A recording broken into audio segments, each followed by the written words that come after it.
Hey YouTube, I gotta make this video pretty fast because I need to get this truck on the road again. Finished priming the inside of the truck, so now it's ready for the paint that I bought. So we're definitely making a move on this thing, which is good. And trying to think what else.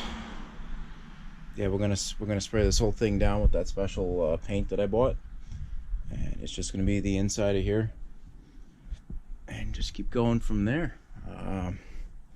I think it's looking great. I don't know what else to really say. You know, we got under here as well. I don't know if you guys can see that. I haven't painted it yet, but yeah, this side, the rocker is almost done. I have a little touch-up area to do on the end of there and under here as well. I got all the doors with P17, and honestly I think that came out pretty well. Yeah, we're gonna start working on the other side now. We got more metal.